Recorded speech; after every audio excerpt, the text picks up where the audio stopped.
You thought you could buy 10 acres in rural Ontario, drill a well, throw up a cabin, and disappear. Freedom, right? A clean break from rent, bills, the noise, the whole circus. And then, Section 9.36 of the Ontario Building Code walked onto your property like it owned the place. The inspector's truck drove farther into the bush than you thought possible. He handed you a stop work order. Unapproved structures cannot proceed without mechanical ventilation design stamped by a licensed engineer. Translation: your dream just got priced out. You had the fantasy of independence. The province had other plans. They called it energy efficiency. You can call it what it is, making damn sure you never live beyond their paperwork. And this is just Ontario. 5 provinces are quietly making off-grid living almost impossible. Stick with me. By the time we hit Quebec, you're going to feel the trap closing. You've seen the YouTube titles.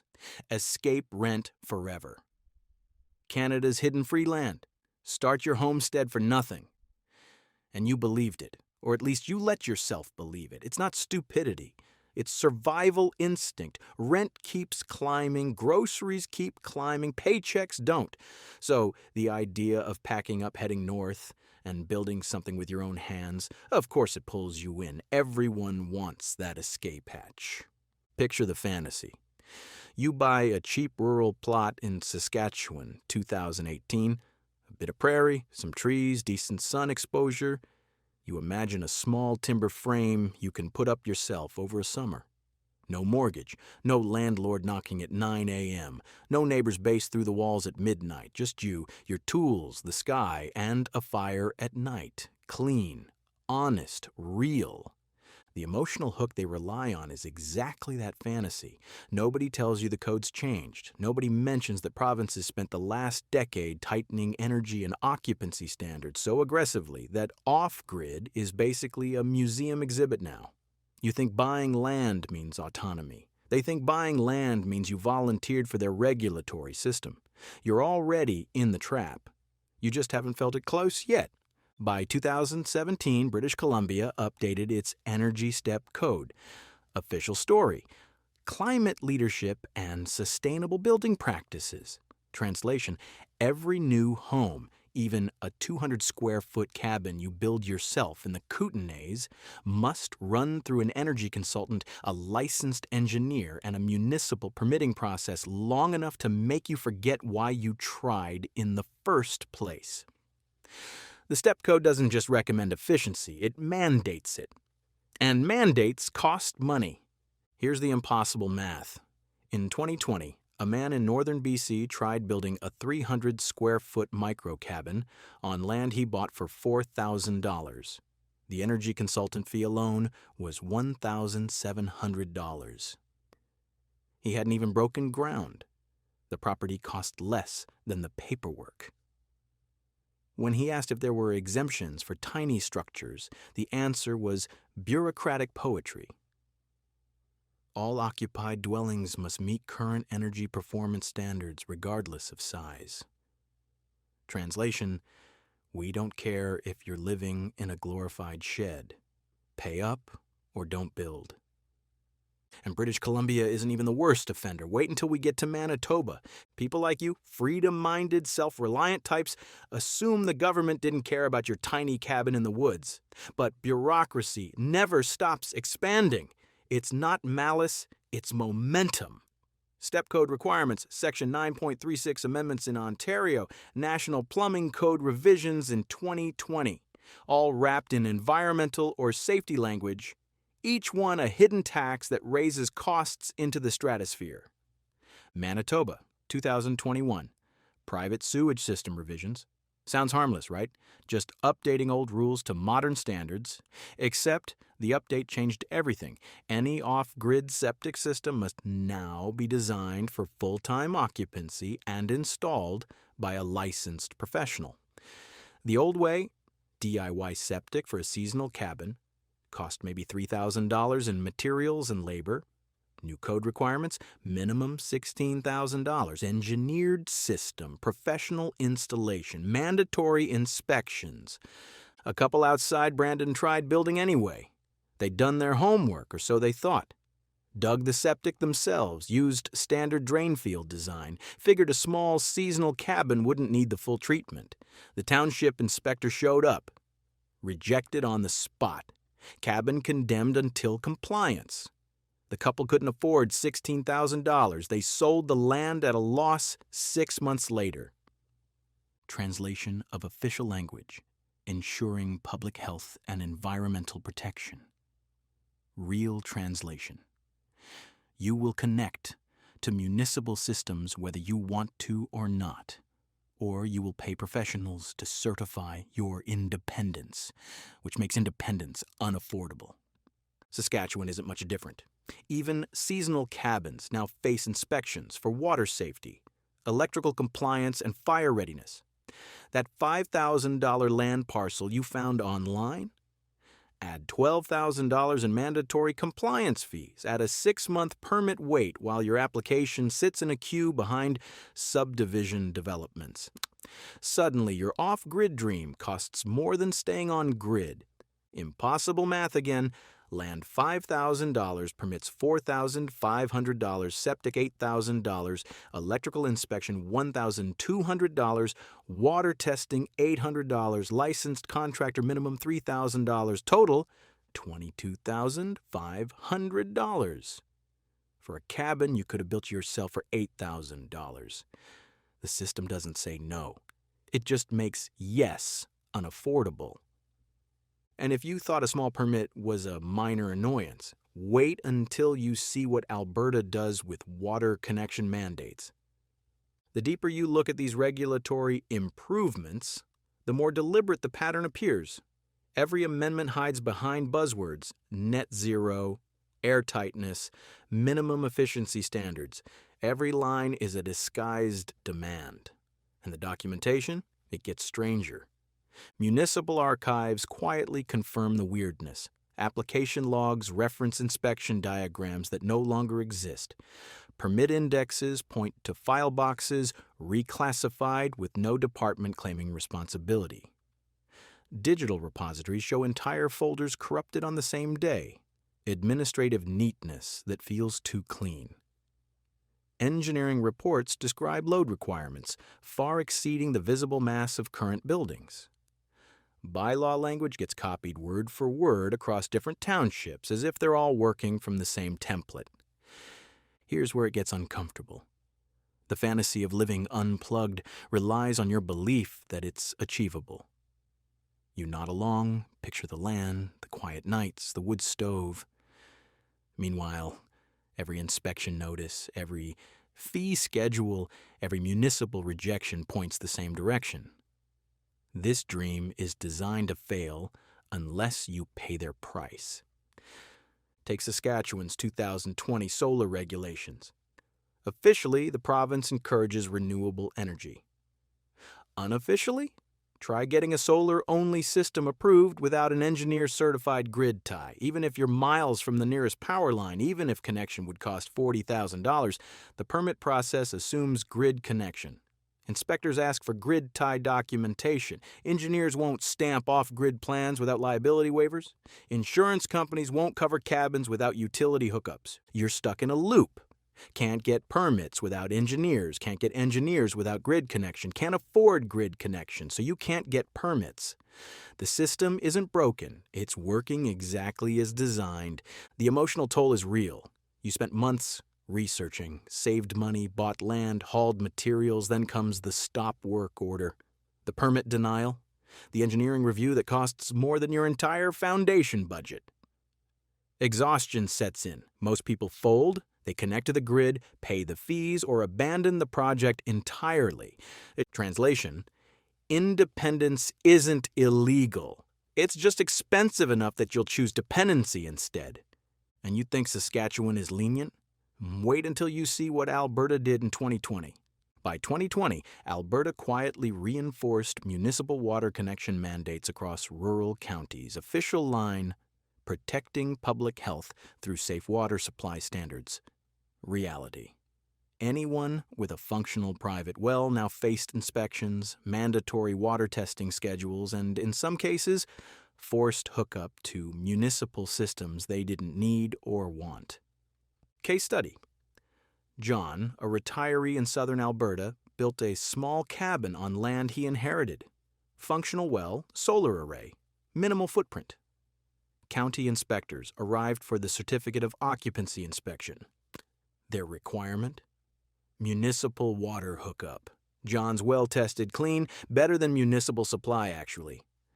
Didn't matter. No hookup, no certificate. Refusal meant risk of $50,000 in fines and potential property condemnation. Impossible math. Water connection infrastructure, $18,000. Hookup inspection fees, $1,200. Engineering review, $2,500.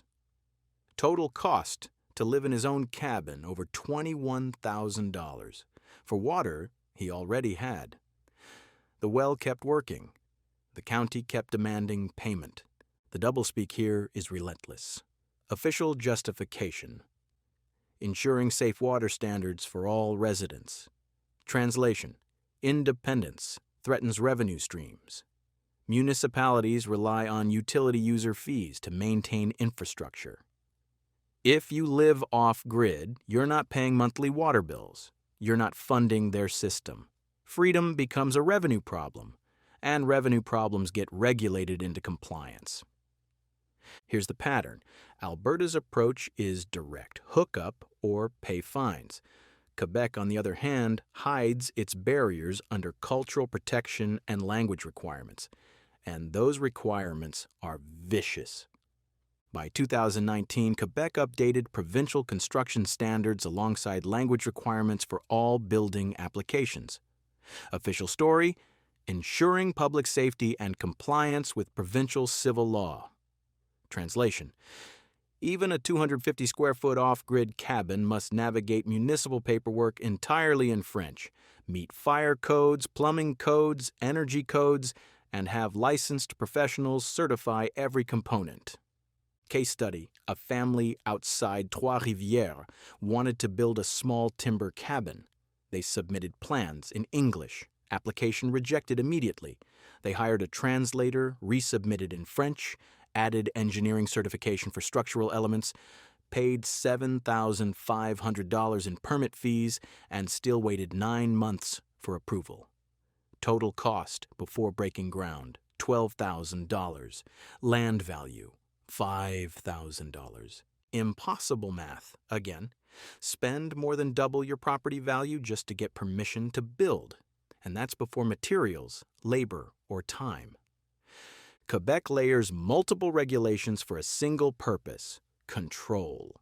Energy codes mandate insulation values impossible to achieve in small timber frames without expensive spray foam.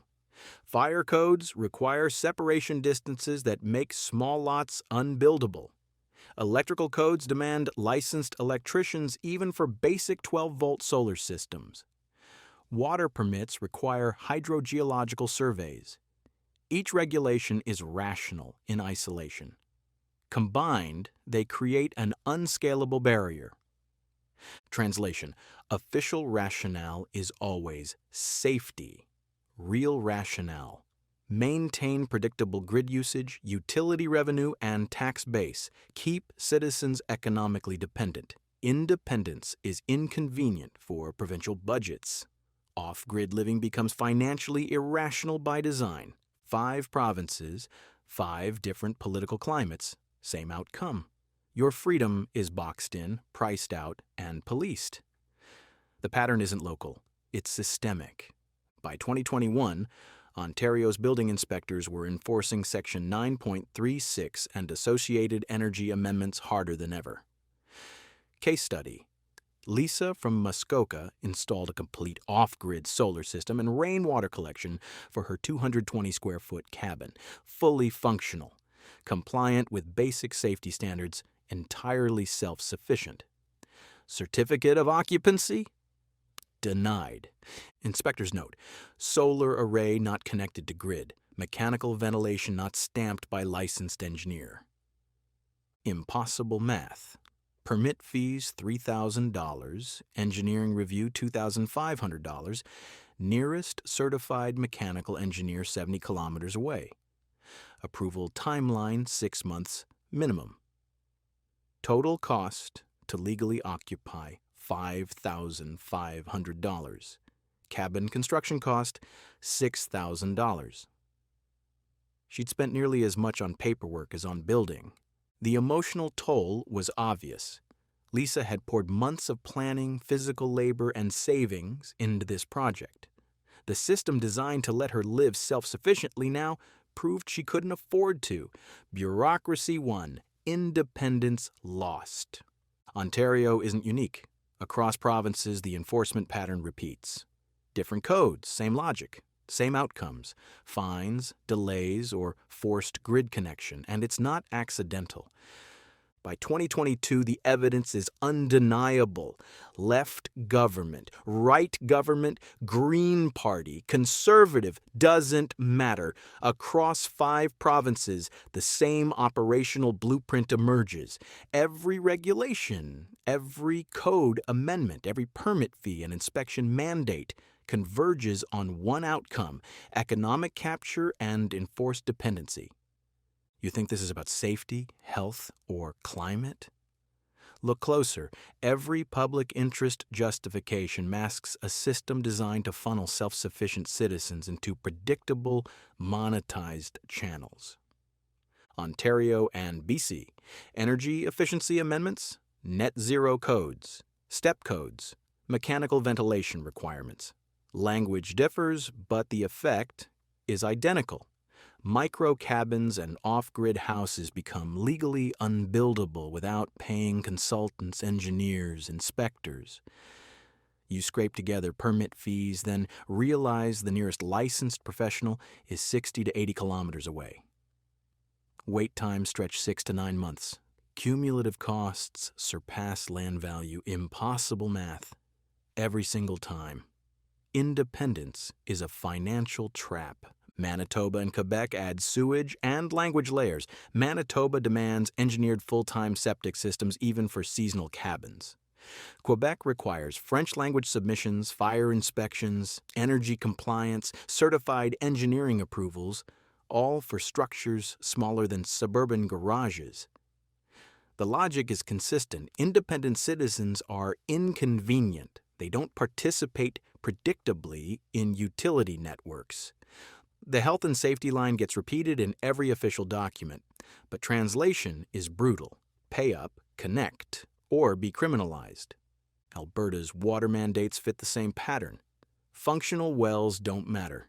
Municipal connections get demanded anyway. Ignore the requirement, face fines dwarfing property values. The system isn't reactive, it's preemptive. It anticipates independence and prices it out before it manifests. Look at the human side. Lisa in Muskoka, John in Alberta, the couple in Manitoba, the family in Quebec. They're not outliers. They're examples of designed outcomes: financial ruin, administrative exhaustion, psychological stress, all serving the same end. Citizens are never truly independent. You're trapped between ideology and code. You wanted freedom. You got regulation. Why does this pattern repeat? Because the system has incentives. Municipalities need revenue. Utility providers need predictable customer bases. Provincial governments want compliance and tax revenue. Left or right, progressive or conservative, urban or rural, ideological differences vanish under economic incentives. Each code exists for rational reasons, but the side effect they don't advertise is dependence. The human cost is incidental. Bureaucrats call it safety, citizens call it entrapment. Now zoom out. Step codes, Section 9.36, plumbing amendments, energy revisions, all updated in waves from 2017 to 2022. They coincide with provincial infrastructure plans, grid expansions, political narratives around climate or modernization. Not coordinated conspiracies in the dramatic sense, but systemic coordination through aligned incentives.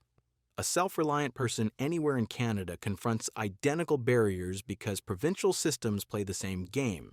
Ensure financial capture, enforce infrastructure dependency, maintain regulatory control. The emotional rhythm matters. You're freedom-minded. You plan, save, believe independence is achievable. Then comes the stop work order, the rejected permit, the engineer invoice, the impossible math. Exhaustion sets in. Surrender isn't failure, it's the expected conclusion. The system doesn't punish recklessness, it punishes self-reliance. The design is subtle, patient, relentless. By the fifth province, the thesis is undeniable. Freedom-minded living is intentionally made financially and legally impractical, not incompetence, not oversight. Policy, practice, incentive alignment.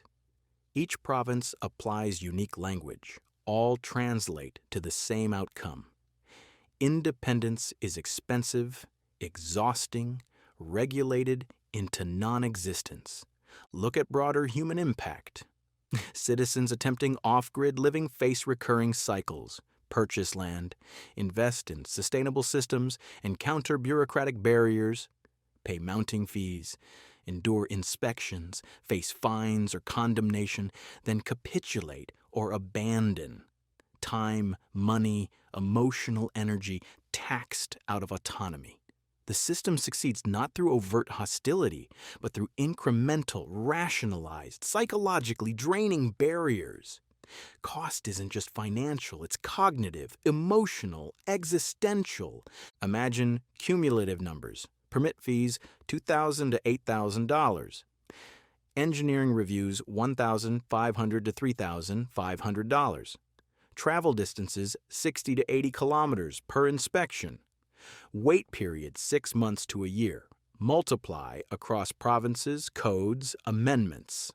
A citizen budgeting $15,000 for a micro cabin easily spends $30,000 to $40,000 before legal occupancy. Impossible math isn't exaggeration, it's system design. Property value rarely exceeds total costs. Independence gets monetized and penalized simultaneously. Then the emotional aspect. Repeated rejection, fines, delays erode confidence. People feel helpless, frustrated, trapped between ideology and compliance. Bureaucracy becomes psychological barrier as real as legal ones. The system knows you'll fold under pressure. Most do. They're not breaking laws for sport. They're surrendering to predictable consequences of a system optimized to crush self-reliance. Pattern recognition time. Section 9.36 Ontario. Energy Step Code BC. Wastewater laws Manitoba. Water mandates Alberta. Language rules Quebec. 5 provinces, 5 codes, same outcome. Across party lines, ideologies, the system converges, left or right, progressive or conservative, urban or rural. Effect is identical. You're kept dependent. Codes, inspections, permits are invisible leashes. Revenue, control, predictability, that's the thread. The philosophical conclusion is unavoidable. This isn't merely bureaucracy, it's economic choreography. Citizens are financially trapped, validated for compliance, psychologically conditioned to accept grid and municipal dependency. Freedom is sold as fantasy. Reality is codified into law. You thought buying land meant autonomy. Now you know better. Each permit, inspection, code revision is a quiet nudge toward dependency. The system isn't chaotic, it's rational, repeatable, meticulously designed to produce the outcome we've witnessed. Off-grid living is financially impossible except for the well-funded. Picture the fantasy again, 10 acres, cabin, solar panels, nights by fire under stars. You're free, untethered. Now overlay every stop work order, rejected permit, invoice, fine, months of waiting, trips to inspectors. The fantasy collapses. Bureaucracy walks in, not with guns, but with codebooks, forms, fees. Your independence exists only as controlled, sanctioned simulation. You're plugged in whether you want to be or not. The grid isn't just electricity, it's economics, law, ideology, enforcement. The takeaway isn't despair, it's awareness. The pattern is clear. Independence has a price. The system knows exactly how to charge it. 5 provinces, 5 strategies, 1 convergent outcome. You see it now. Quietly coordinated control dressed in safety, sustainability, public interest, and if you want more coverage like this, the silent barriers, bureaucratic traps, impossible math keeping you dependent, keep following. The more you observe, the more you realize the grid isn't optional. Not for electricity, not for water, not for freedom. You thought buying land meant freedom. You thought wrong. The grid isn't just electrical, it's economic, ideological, enforced by code, and they've made damn sure you never unplug. Final synthesis. 5 provinces, 5 different political brands, same control mechanism. British Columbia sold you climate action. Ontario sold energy efficiency. Manitoba sold public health. Alberta sold water safety. Quebec sold cultural preservation. All delivered the same product, your dependency. The fantasy was simple. Escape the rent trap, build something with your hands, live on your terms. The reality was $15,000 in permits, engineers 80 kilometers away, inspectors who arrive unannounced, codes written for subdivisions applied to cabins, and a system that never says no. It just makes yes unaffordable. They didn't ban off-grid living. They priced it out. They regulated it into exhaustion. They made sure that by the time you navigate permits, fees, inspections, and compliance timelines, you're too broke and too tired to build. That's not accident. That's design. Look at the pattern one more time. Every province justifies control differently. Every province enforces differently. But every province achieves the same end. Citizens on the grid paying utilities, generating tax revenue, participating in systems they can measure and control. Independence is inconvenient. So independence gets expensive. You wanted land. You got paperwork. You wanted autonomy. You got inspectors. You wanted freedom. You got Section 9.36, step codes, sewage regulations, water mandates, and language requirements. All rational, all justified, all converging on the same outcome. The grid isn't optional. They made sure of that, and now you know why. The inspector's truck is still out there, driving deeper into rural Canada than you thought possible. The stop work orders are still being handed out. The permits are still being denied. And the fantasy, the one where land ownership equals freedom, is still dying in stacks of paperwork. You see it now. The trap isn't just Canadian. It's systemic, economic, and patient. They don't need to outlaw your dream. They just need to make it cost more than you have. Welcome to the grid. You were always going to end up here. They just let you believe otherwise long enough to buy the land.